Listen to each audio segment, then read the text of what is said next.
el fonógrafo de Thomas Alva Edison.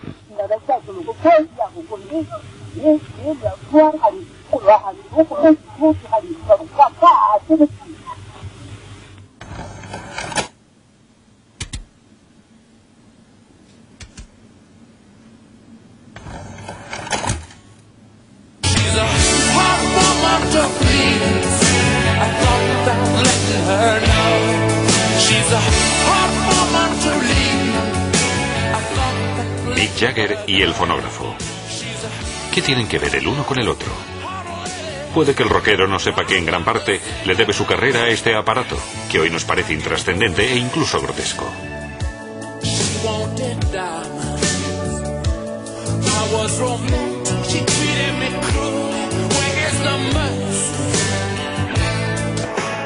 Cuando se presentó el fonógrafo a finales del siglo XIX, el público consideró esa máquina sonora una maravilla de la técnica, y muchos llegaron a pensar que era cosa de magia. Su creador, el estadounidense Thomas Alva Edison, pronto fue considerado un mago por sus compatriotas. Gracias al fonógrafo, se convirtió en una leyenda en vida. Nadie impulsó como Edison con sus inventos el paso de Estados Unidos de país agrícola a nación industrial.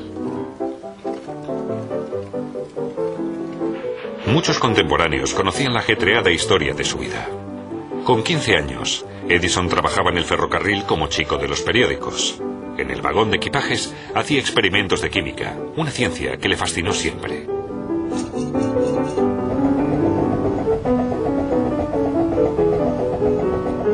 Su actividad principal era la de impresor, redactor y editor del Weekly Herald, un seminario sobre el pequeño mundo de Alvar Edison en el ferrocarril.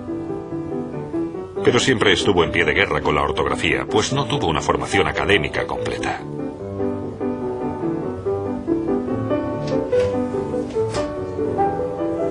Edison no duró mucho en el oficio de la prensa ambulante. Quería ser telegrafista, anhelo que conseguiría varios años después.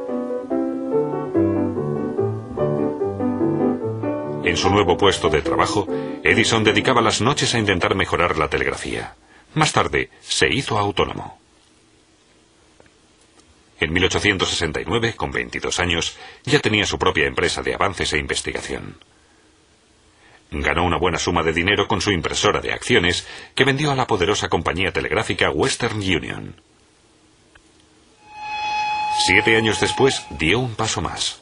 Edison creó en Menlo Park, Nueva York, una fábrica de inventos sin precedentes. Contrató a decenas de trabajadores y les asignó objetivos de investigación industrial. En Menlo Park, Edison inventó el fonógrafo. Desde siempre le había fascinado el misterio de los sonidos y las voces. Puede que, porque desde pequeño, padecía una sordera parcial. Para sus experimentos con la voz, Edison utilizó diafragmas como los que se aplicaron en su día en el primer teléfono. Una casualidad le llevó hasta el principio del registro de sonido. Notó unas vibraciones en el diafragma y observó que un mismo sonido siempre producía las mismas vibraciones.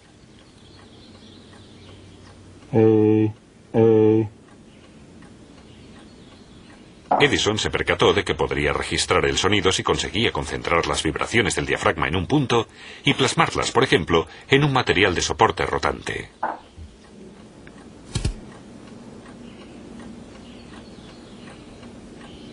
Tenía que conseguir poner en práctica esta genial idea lo antes posible. Edison siempre contemplaba la posible producción en serie de sus inventos.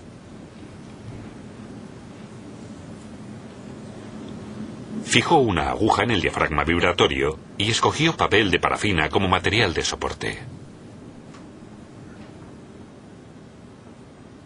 Mary tenía un corderito. Blanco era el vellón. Y a donde ella fue, siempre la siguió. Mary tenía un corderito. Blanco era el vellón.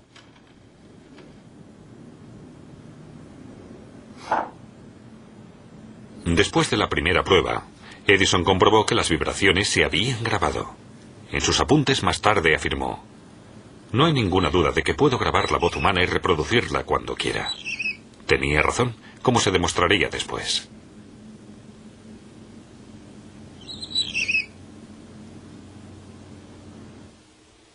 En diciembre de 1878 obtuvo la patente de su fonógrafo. La primera máquina de grabación y reproducción de sonidos.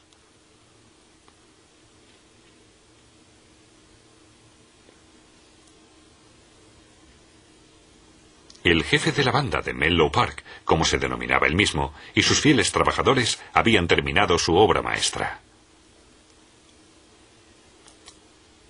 Su primer fonógrafo era un sencillo aparato mecánico con una sólida manivela. Habla Edison. Mary tenía un corderito. Blanco era el vellón. Y a donde ella fue, siempre la siguió.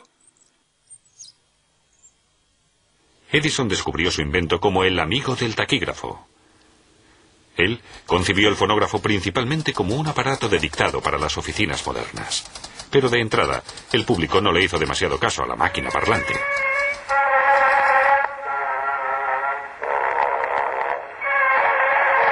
Su gran éxito de ventas llegó años después, pero de una forma distinta a la que esperaba Edison. El fonógrafo se demandaba como aparato de entretenimiento.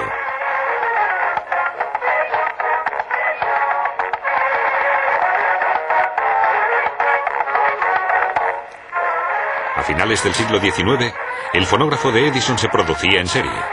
Costaba hasta $35, que en aquella época era mucho dinero.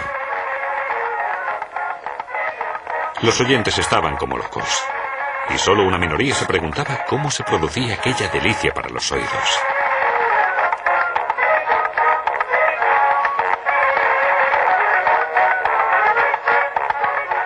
El principio del prototipo de Edison era muy sencillo. Una bocina focalizaba las ondas sonoras con tanta fuerza que hacían vibrar un diafragma situado en su extremo.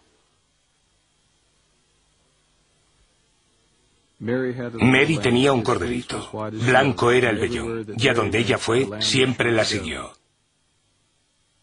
Una aguja, también denominada púa, registraba las vibraciones sobre una fina película. Como solo podía moverse de forma vertical, hacía registros de profundidad. El resultado era una pista sonora helicoidal.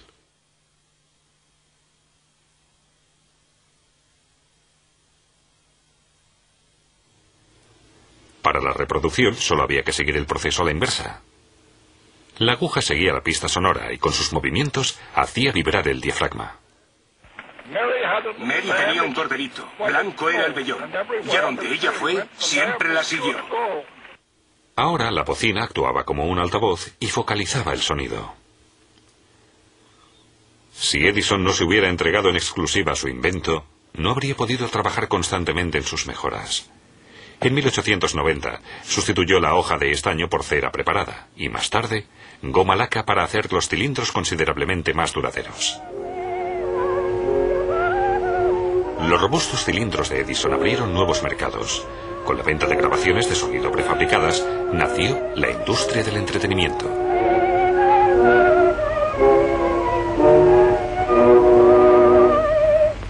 Con el fin de siglo llegó la decadencia del fonógrafo, pues surgió su primer competidor, el gramófono, con sus discos giratorios, los discos planos.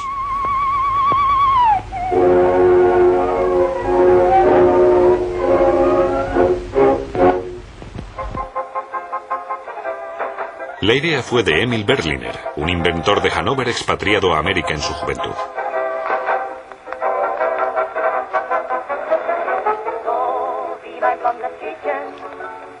Al principio, los discos de Berliner eran del mismo material que los cilindros de Edison, pero más fáciles de fabricar en serie.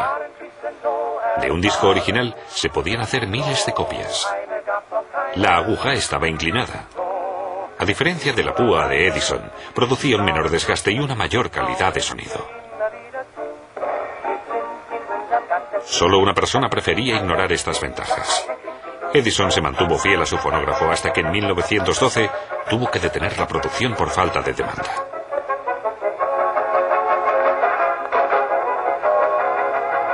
Poco después, las familias escuchaban los discos de los estudios de grabación Edison, por supuesto, en los gramófonos de Edison. Él también vio que no había forma de frenar el éxito del gramófono, que ya creaba ambiente en viviendas y salas de baile de todo el mundo.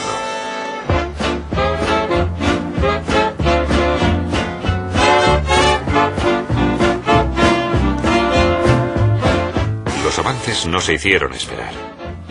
Primero llegaron los discos de doble cara y más tarde los LPs con más pistas de sonido y menor velocidad de giro.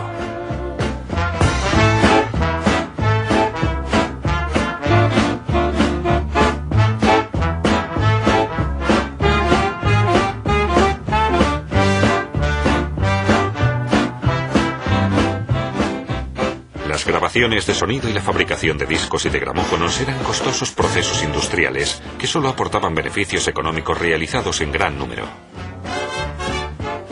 En los primeros años del gramófono, unas cuantas empresas monopolizaban el mercado discográfico. Cantantes como Caruso se convirtieron en estrellas mundiales, pues los discos negros estaban al alcance de todos los bolsillos. La radio también tuvo mucho que ver en su expansión durante los años posteriores. Las radioondas hacían llegar los nombres de las canciones a todos los rincones del mundo.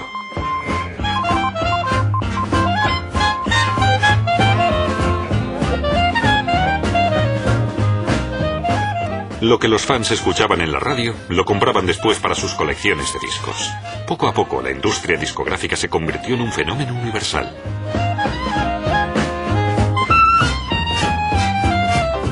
La música estaba en el aire y entretenía a millones de personas en todo el mundo.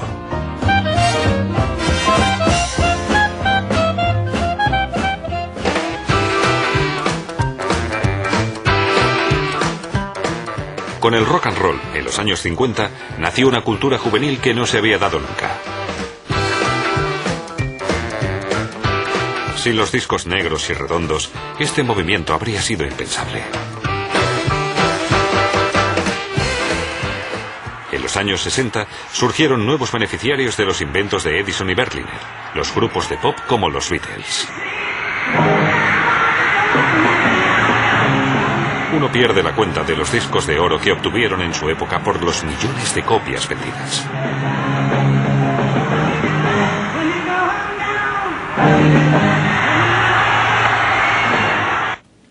Con el tiempo, del gramófono solo ha perdurado el principio del registro de sonido y las pistas. Tocadiscos de alta fidelidad, piezas de coleccionista. Pero los días dorados del disco de vinilo han terminado. Un pequeño disco plateado le ha tomado el relevo, el Compact Disc, también denominado CD.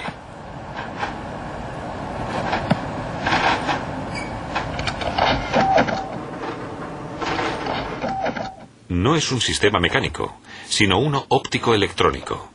Los sonidos se graban como datos informáticos. Un lector láser recorre las pistas sin necesidad de tocarlas y un microchip reproduce los sonidos sin crepitación ni ruido.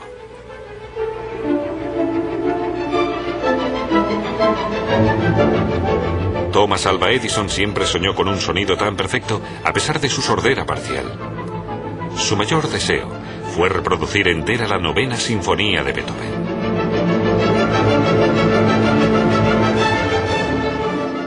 Uno de los pocos objetivos que este gran hombre no pudo conseguir.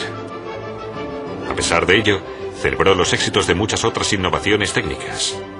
Su invento más importante fue la bombilla eléctrica.